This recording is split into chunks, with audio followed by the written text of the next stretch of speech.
I got $85,000 refunded on my ex's wedding day by accident.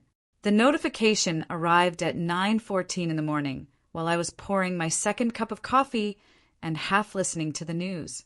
$85,412 refunded to her card ending in 4471. I stared at it for a long moment, certain it was a mistake. Then a second notification arrived. Then a third. A jewelry store in the Gold Coast. A florist on Rush Street. A catering company I recognized instantly because I had used them for my own engagement party 3 years earlier. Each one said the same thing. Refunded, refunded, refunded. I sat down at my kitchen table and opened my banking app, and that was when I understood. Every vendor for today's wedding, the wedding of my ex-fiance, Daniel Whitfield, and my cousin, Renee Cole, was still linked to my card. Not because I had agreed to pay for anything. Because 2 years ago, when Daniel and I built our life together, we opened joint accounts for everything. The venue deposit, the florist retainer, the catering package. When he left me 3 weeks before our own wedding, walked out of our apartment with 2 suitcases and drove to Renee's building without a single word of explanation, I closed what I thought were the accounts that mattered. The mortgage account, the savings, the one with our honeymoon fund. I never closed the small card linked to event vendors because I never imagined he would use it again. Why would he? We were done. He had moved on, publicly, spectacularly, with my own cousin, within 4 months of leaving me. Except apparently when Daniel and Renee started planning their wedding, someone, I still don't know if it was Daniel, some assistant, or Renee herself, greedy and careless, pulled up an old vendor list from my old planning folder, the one Daniel and I had shared 2 years earlier for our own engagement party. Same venue, same florist, same caterer. Easier, I suppose, than building a new list from scratch. And when they placed deposits and made final payments, the system auto-filled the card still saved on file. My card. Today. Their wedding day. 6 hours from now. I sat with my coffee going cold and did the math. $85,000 refunded to me, which meant, somewhere across the city, 3 vendors had just discovered that the payment method attached to today's wedding was no longer valid, and that the deposits securing tonight's flowers, tonight's dinner, tonight's diamonds had all bounced back. I could call Daniel. I could call the venue and explain the confusion, offer up a new card, save the day the way I had saved so many of his days before. Old instinct. I felt it rise in me immediately, that familiar tug toward fixing things quietly before anyone noticed they were broken. Then I thought about the last conversation I'd had with Renee 4 months ago at our grandmother's birthday dinner, when she'd looked at me across the table and said, with a small, satisfied smile, "You should be happy for us, honestly. Some things are just meant to be." I put my phone down. I finished my coffee, and I decided to do nothing at all. I want to be clear about something. I did not sabotage the wedding. I did not call anyone. I did not cancel a single reservation. I simply let a mistake that was never mine to fix run its course. By 11 that morning, my phone rang. It was my Aunt Patricia, Renee's mother, her voice tight and confused. "Sweetheart, this is strange, but did you happen to change your card number? The florist is saying something about a declined payment." "I didn't change anything," I said, which was true. "I have no idea what's happening with their vendors." She apologized for bothering me and hung up. I felt nothing but a strange, clean calm.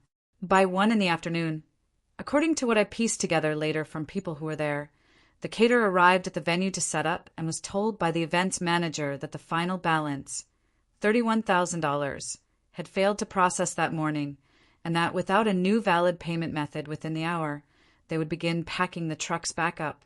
Daniel called Renee's father. Renee's father called the bank.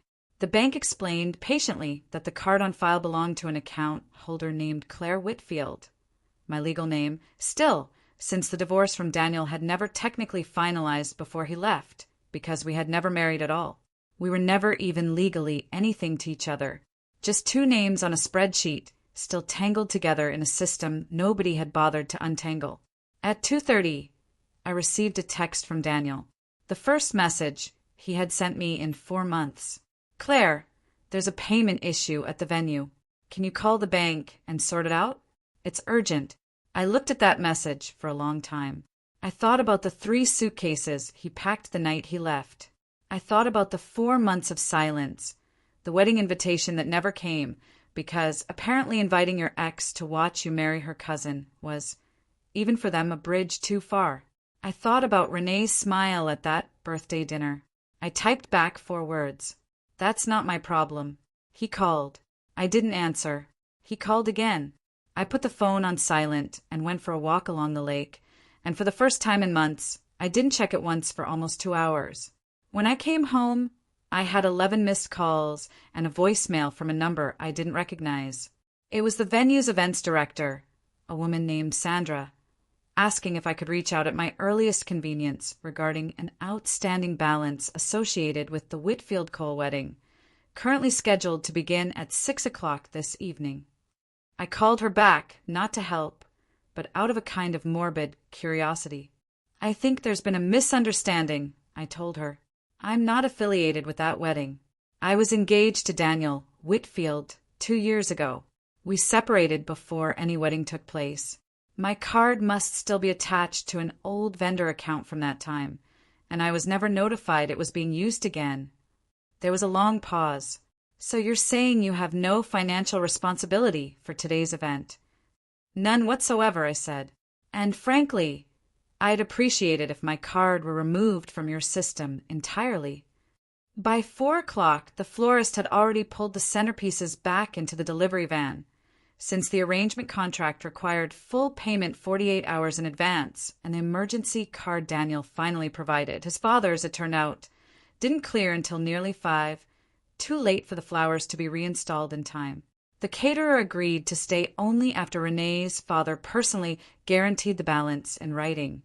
On the spot, in the parking lot, with the catering director standing over him, holding a clipboard like a man collecting a debt from a stranger. I wasn't there for any of it. I heard about it afterward, the way you hear about a storm that passed through a town you used to live in. My cousin Ashley, who still spoke to both sides of the family, called me around 8 that night, breathless. You will not believe what happened at Renee's wedding, she said. I let her tell the whole story. The flowers that arrived an hour late, wilted from being left in a hot van. The dinner service that started 90 minutes behind schedule because the caterer refused to plate a single dish until the new payment cleared. The best man's toast, delivered to a half-empty room because a third of the guests had already left, tired of waiting. Tired of watching Daniel and Renee's parents argue in whispers near the gift table. The photographer who packed up early because his contracted hours ran out during the delay and nobody thought to extend his booking. Renee was crying in the bathroom for 20 minutes, Ashley said. Apparently she kept saying, why would her card still be on file? Why didn't anyone check? Like it was somehow supposed to be your job to make sure her wedding went smoothly. I felt something in my chest loosen, slowly, like a knot untying itself after a very long time. She invited herself into my life, I told Ashley. She never once considered whether it was fair to me. And when the bill for that arrived, nobody had checked whether it was fair to expect me to quietly pay it. Ashley laughed, a little uncertainly, the way people do when they're not sure whether they're allowed to enjoy a story yet. So, you really didn't do anything? I didn't do anything, I said. I just stopped doing the thing I always used to do without thinking. I stopped fixing it. A week later, Daniel sent one final message. Not an apology, not even really an accusation. Just a single, resentful line. You could have just told them. I read it twice before I answered. You could have just asked me directly instead of running my card without permission. You could have removed my information the day you left. You could have built your wedding on your own foundation instead of the one we built together and then walked away from. I didn't ruin your wedding, Daniel. I just finally stopped paying for things that were never mine to carry. I didn't hear from him again after that. Renee and I have not spoken since the birthday dinner. I heard, secondhand, that she still tells people the whole disaster was some kind of accounting glitch, an unfortunate coincidence of shared vendors and outdated records. Maybe that's easier for her to believe. I don't need her to understand it any particular way. I only needed, for once, to stop being the invisible hand steadying a life that had already let go of mine. Some people spend years learning how to fight back loudly. I learned something quieter that morning over a cooling cup of coffee. Sometimes the most powerful thing you can do is simply refuse to catch what was never yours to hold in the first place, and let it fall exactly where gravity always intended it to.